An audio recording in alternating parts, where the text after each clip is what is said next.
What's up football lovers, welcome back to Coffee Ball.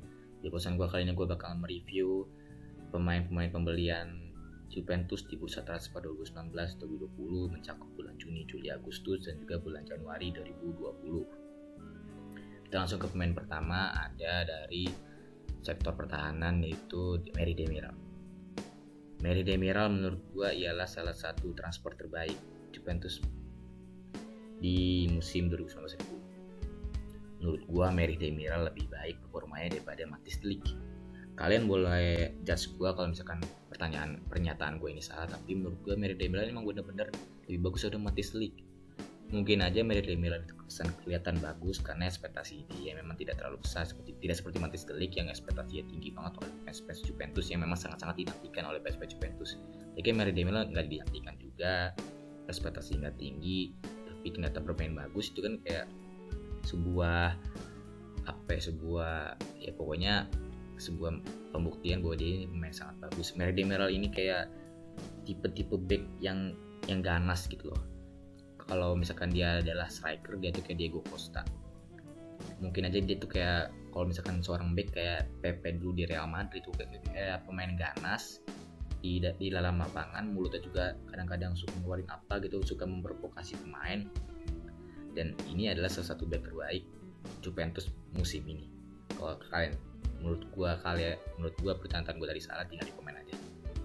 Sayangnya cederanya ini menghambat atau ya menghancurkan sebuah season yang sangat bagus untuk Merih Demiral di musim ini. Dan gue bingungnya ya, Merih Demiral bermain sangat bagus sekali di musim ini. Tapi gue bingung kenapa Juventus kayak sedikit mau menjual Merih Demiral. Gue nggak tahu, sini kan hanya rumor-rumor dari media. Gue nggak tahu apakah memang Juventus ingin menjual, tapi memang ada rumornya Leicester City ingin membeli di bulan Januari kemarin, Everton, AC Milan, juga beberapa tim-tim Serie A ingin membeli. Kan sumbernya ini memang ada yang beberapa yang akurat, ada beberapa yang masih mencet-mencet, tapi kan berarti ada sumber yang akurat membicarakan bahwa memang Juventus ingin menjual Demiral. Gue nggak tahu sih kenapa Juventus ingin menjual Merih Demiral. Mungkin aja Merih Demiral ini merupakan suatu bisnis dari Juventus, karena kita tahu bahwa Juventus ini memang adalah klub bisnis. Dia mendapatkan pemain gratis, terus pemain gratisnya dijual. Yang nanti gue bakalan bahas, ada beberapa pemain gratis yang kemarin kan dibeli oleh atau dilebatkan oleh Juventus di musim 2019-2020. Di Merih Demiral ini menurut gue sangat tidak boleh dijual oleh Juventus atau Piemonte Calcio. Tapi kalau misalkan diduetin sama Matthijs de Ligt ini agak kurang. Dia tuh cocoknya diduetin dengan Leonardo Bonucci. Gue nggak tahu ada apa, kayak agak gak serak aja. Gue sering banget ngeliat antara Merih Demiral duetin sama Matthijs de Ligt tuh kayak agak kurang serak aja. Tapi ya kalau ini kan Merih Demiral dan Matthijs de Ligt ini kan adalah salah dua dari masa depan pertahanan Juventus. Ya semakin lama dia sering latihan, sering ngobrol, sering diadakan di starting eleven pasti bakal cocok-cocok aja, bakalan tandem ini bakal kuat. Karena Matthijs de Ligt ini kan badannya oke, tapi itu nggak sebatis Matthijs de Ligt nanti aja gitu bakal bahas Merih Demiral saat ini. Untuk rating, seperti yang gue bilang tadi, Merih Demiral adalah back terbaik dan pembelian transfer terbaik musim ini untuk Juventus. Ya gue bisa bilang 9 dari 10. Oke, kita langsung bahas ke pemain muda lainnya yang dibeli oleh Juventus, ialah Matthijs de Ligt. Matthijs de Ligt dibeli dari Ajax 75 juta euro. Yang rumornya Matthijs de Ligt itu sebenarnya lebih dari awal tuh lebih condong ke MU, terus pindah lagi, bukan ke MU, awal-awal dia ingin pindah ke Barcelona, terus condong lagi ke MU, terus pindah lagi ke PSG, dari PSG ya rumornya ke Juventus, dan akhirnya berhenti di Juventus. Dan itu sangat dinantikan oleh fans Juventus. Gue sering banget ngeliat IG komen Juventus tuh de Ligt semua. Tapi pada saat komen de Ligt, Juventus mendatangkan dua defender, Cristiano Romero dan Merih Demiral, yang akhirnya membuat fans Juventus tuh agak pesimis. Aduh, ini bakalan di PHP lagi apa enggak, karena Juventus sudah membeli dua defender. Cristiano Romero dipinjemin ke Genoa, Merih Demiral yang tadi udah gue bahas. Tapi akhirnya Matthijs de Ligt sudah resmi pindah ke Juventus. Matthijs de Ligt ini pada awal-awalnya sangat sering sekali membuat blunder handball yang mengeripikan Juventus. Sampai-sampai dikatain kalau misalkan Matthijs de Ligt main, penalti sudah pasti didapatkan oleh lawan Juventus karena memang sering sekali Matthijs de Ligt ini handball. Dan menurut gua agak wajar ya misalkan Matthijs de Ligt ini bermain agak kurang di awal-awal musim Juventus. Karena apa? Karena Matthijs de Ligt ini yang di Juventus dan di timnas Belanda bermain di back posisi kanan. Pada saat dipindah ke Juventus, karena ada Leonardo Bonucci di back di sebelah kanan, dia harus mau pindah ke back sebelah kiri. Apakah ini berpengaruh? Berpengaruh. Karena apa? Karena kalau misalkan lu bermain di posisi back kiri, artinya kan lu sering harus ya kaki Matthijs de Ligt kan condong ke kaki kanan, berarti dia harus bisa menggunakan kaki weak footnya, kaki kiri. Juga kayak pokoknya kalau lu sudah dari dulu sejak dari akademi bermain di posisi back kanan terus dirubah ke posisi back setelah kiri, pasti itu akan mendapatkan suatu feel yang berbeda aja. Karena gue juga sering bermain bola juga, karena terus berpindah posisi ya memang agak sudah sering bermain di posisi ini terus bermain di posisi lain, memang agak merasa bahwa ini agak something feel wrong lah, seperti itulah. Tapi semakin lama ya karena proses adaptasi dia proses adaptasi Juventus, proses adaptasi dia dengan Italia, terus juga adaptasi dia dengan posisi baru yaitu back sebelah kiri. Ini susah banget, 3 adaptasi harus dia laksanakan dalam satu musim. Tapi untungnya adaptasi dia itu tidak membutuhkan waktu lama, tidak seperti Antoine Griezmann di FC Barcelona. Untungnya Matthijs de Ligt sudah pada saat semakin lama bulan Oktober November tuh sudah mulai kelihatan bahwa de Ligt ini memiliki sebuah perkembangan. Dan salah satu match sebaiknya menurut gue ialah pada saat Juventus melawan Atletico Madrid. Di situ menurut gue ialah permainan terbaik Matthijs de Ligt sejauh ini menurut gue ya. Kalau misalkan kalian fans Juventus yang selalu menonton Juventus, mungkin kalian boleh menjudge gue, tapi kan gue kan nggak nonton Juventus doang, gue kan AC Milan juga, nonton Inter Milan juga, Barcelona, MU, Chelsea, gue nonton semua pemain sepak bola, jadi nggak selamanya gue nonton Juventus terus. Jadi ya Matthijs de Ligt ini menurut gue salah satu pertandingan terbaiknya adalah pas lawan Atletico Madrid. Di situ dia tuh bener-bener seperti Matthijs de Ligt di Ajax, seperti latihan gue di Ajax. Jadi ya sayangnya aja dia tuh rentan cedera. Gue nggak tahu kenapa Matthijs de Ligt bisa rentan cedera padahal badannya kuat. Ya mungkin itu aja, itu salah satu faktor dari dia harus beradaptasi dengan Italia. Karena Belanda yang suhunya begini, ya gue nggak tahu sih, gue belum pernah ke Belanda Italia juga. Tapi kemungkinan kan Belanda dengan Italia suhunya berbeda, makanan yang berbeda, itunya semuanya berbeda pasti, karena setiap negara itu pasti semuanya berbeda, iklimnya juga berbeda, gimana berbeda. Tapi yang pasti sih Matthijs de Ligt ini ya sudah menemukan atau sudah menunjukkan bahwa dia ini memang berkembang. Tapi ya untuk rating dia ini ekspektasinya tinggi banget, tapi realitanya dia masih bisa dimaklumi karena adaptasi.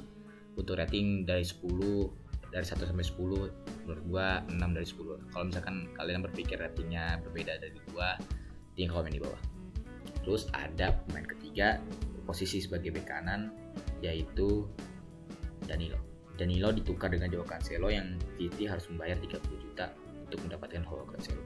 Di sini gua sangat-sangat bingung mengapa kok pemain seperti Joao Cancelo ini yang sangat-sangat luar biasa dan memiliki crossing yang sangat bisa memanjakan Cristiano Ronaldo kok bisa ditukar dengan Danilo yang menjadi cadangan Real Madrid, cadangan Manchester City, tapi bisa menjadi pemain utama di Juventus meskipun dia tidak pemain utama banget ya, kadang-kadang rotasi juga dengan Desilio atau kadang-kadang Cuadrado diturunkan.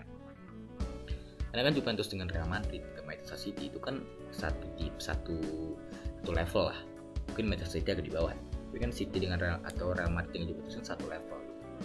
Dan pemain buangan Real Madrid dijadikan suatu starting 11-nya Juventus, itu kan kayak agak suatu hal yang aneh. Tapi setelah makin lama gue pikir ternyata memang Danilo ini ialah salah satu fullback dengan gaya yang disukai oleh Maurizio Sarri, pelatih Juventus. Maurizio Sarri lebih suka back dengan tipe defensif daripada tipe ofensif, dan Danilo ialah back dengan tipe defensif. Jadi ya sedikit make sense mengapa kok Maurizio Sarri atau Juventus lebih atau mau bertukar Danilo dengan Joao Cancelo. Tapi sayangnya Danilo tidak sebagus defensifnya juga tidak bagus-bagus banget. Jadi menurut gua, tapi City juga tidak mendapatkan suatu hal yang banyak dari Cancelo juga jadi cadangan di Manchester City. Danilo menurut gua musim depan harus dijual sih, karena dia permainannya tidak bagus banget. Dia tuh permainannya semakin lama semakin turun dari semenjak dipindah ke Porto ya. Dia itu coba back defensif yang dari awal dipercaya oleh Maurizio Sarri, tadi tidak terlalu bagus banget. Banyak sekali back defensif di luar sana yang lebih bagus daripada Danilo dan masih lebih muda daripada Danilo. Jadi lebih baik Danilo dijual musim depan. Untuk rating menurut gua 4 dari 10. Kita langsung ke pemain keempat ya. Keempat ada dari sektor gelandang, yaitu Adrien Rabiot. Dan Rabiot datangkan gratis dari PSG karena kontraknya sudah habis, jadi datangkan gratis dari PSG dan mendapatkan nomor punggung 25. Rabiot ini adalah salah satu tipe back ini yang apa ya, menurut gua cocok untuk Maurizio Sarri karena tipe Rabiot ini tipe sektor gelandang yang kalem, passing sana passing sini, tidak terlalu banyak dribbling. Jadi cocok banget untuk permainan Maurizio Sarri. Tapi entah mengapa kok Maurizio Sarri ini tidak terlalu mengandalkan Adrien Rabiot. Dia tuh lebih suka dengan Blaise Matuidi dan Sami Khedira. Dan kedua pemain ini ialah kedua pemain yang sangat sering dibully. Lebih condong ke Matuidi sampai dikata-katain banget lah. Kalau kalian suka ngikutin fanbase Juventus ini, kalian pasti bakal kasih dengan Matuidi karena setiap match pasti dibully. Rabiot ini kalau dimain di PSG dia dimainkan di defensive mid kadang-kadang. Memang posisi asli dia itu central mid, tapi kadang lebih sering dimainkan di defensive mid. Kadang-kadang juga main di central midfielder posisi asli dia. Ya seperti tadi gue bilang, Rabiot kan tidak terlalu banyak dribbling, passing-passingnya oke, tipe back yang kalem. Gue berpikir bahwa sebenarnya Rabiot ini jadikan untuk menjadi defensive mid-nya Maurizio Sarri. Kalian tahu bahwa Maurizio Sarri ini sentral permainannya ada di defensive mid. Ada dulu di Chelsea dan Napoli kan ada Jorginho. Di Juventus menurut gue pada saat Juventus mendatangkan Rabiot ini tadi defensif, ternyata Rabiot tidak taruh di situ, Pjanic yang di situ. Dan Rabiot lah yang bermain di central mid posisi aslinya.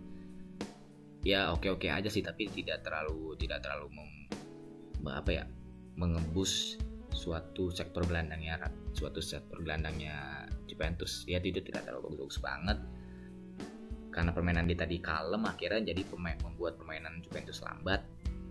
Jadi ya gue harap sih Rabiot ini bermainkan di defensive mid. Tapi ya bagaimana guys, kalau gue sih data seperti itu. Kalau kalian fans Juventus lebih tahu dan Rabiot lebih tahu bagaimana permainannya sudah mengikuti lama banget, misalnya sudah 20 tahun nih.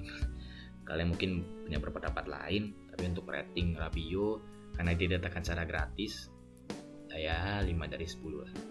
Kita langsung ke sektor gelandang lainnya yang didatangkan gratis juga dari Arsenal, yaitu Aaron Ramsey. Aaron Ramsey datangkan gratis dan mendapatkan nomor punggung keramat di Juventus, itu nomor 8. Nggak nomor keramat banget sih, tapi mantan nomor sang legenda Juventus itu Claudio Marchisio. Ya pada saat datang terus mendapatkan nomor 8, ada beberapa fans yang tidak setuju karena Ramsey ini menurut dia tidak terlalu cocok untuk mendapatkan nomor punggung 8. Terus kedatangannya juga mendapatkan kontroversial karena ternyata Aaron Ramsey ialah gelandang dengan gaji termahal di dunia. Gue nggak tahu sumber mana, tapi ada yang menguraikan beberapa pemain dengan gaji termahal. Pertama Messi, kedua Ronaldo, ketiga Neymar, keempat Bale, kelima Aaron Ramsey. Itu gue nggak tahu rumor dari mana atau sumber dari mana, gue lupa. Tapi kalau misalkan itu benar-benar terjadi, ya aneh aja ke Juventus bisa membayar Aaron Ramsey dengan gaji termahal sebagai gelandang, tapi Aaron Ramsey-nya menjadikan pemain cadangan. Ya kalau gitu kita nggak usah ngebahas tentang gaji, kita langsung bahas aja tentang bagaimana permainan Aaron Ramsey. Aaron atau Juventus ini kan musim ini bersama Maurizio Sarri bermainkan posisi 4-4-2 diamond. Defensive mid, central mid 2, di depannya ada attacking mid yang menopang kedua striker. Gue berpikir